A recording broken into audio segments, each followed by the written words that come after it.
Le monde de Linda, à présent, Linda Giguère, qui nous a rejoint. Bonsoir. Bonsoir, Mohamed. Ravi de vous retrouver. On va commencer avec une première dans le monde. Ça concerne l'intelligence artificielle. Oui, ça se passe en Californie. Pour la première fois dans l'histoire des États-Unis, un État décrète une loi pour réguler les chatbots, pour encadrer ces fameux robots virtuels, vous savez, avec lesquels on peut converser, échanger, auxquels on peut poser des questions. Il y a des gens qui passent leur vie là-dessus.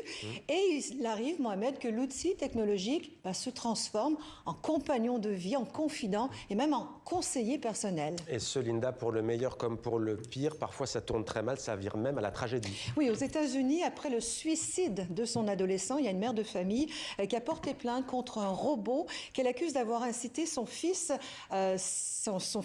qui s'appelle Sewell Sedza, 14 ans, à s'enlever la vie. Il avait développé une sorte de relation amoureuse avec son chatbot qu'il appelait Danny.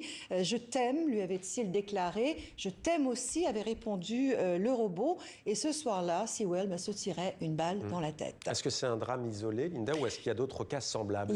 Il y a eu plusieurs autres cas similaires dans le pays ces derniers mois. C'est la raison pour laquelle le gouverneur de Californie, Gavin Newsom, a signé lundi une série de décrets pour protéger les adolescents. Alors, la nouvelle législation oblige, par exemple, les plateformes à vérifier l'âge des utilisateurs et à leur rappeler à toutes les 3 heures qu'ils interagissent non pas avec un être humain, mais avec une machine. Les entreprises qui gèrent les chatbots devront également mettre en place un protocole pour empêcher les contenus autodestructeurs, par exemple de l'automutilation.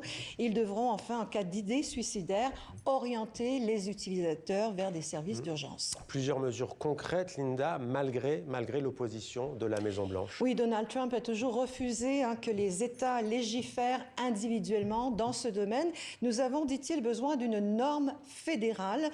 Une norme unique, donc, mais qui tarde malheureusement à se mettre en place, d'où l'initiative californienne. Merci beaucoup, Linda. Le monde de Linda, donc désormais, qui nous racontera à chaque fois une histoire qui en dit beaucoup sur l'époque et le monde dans lequel nous vivons. Merci, Linda. Avec plaisir.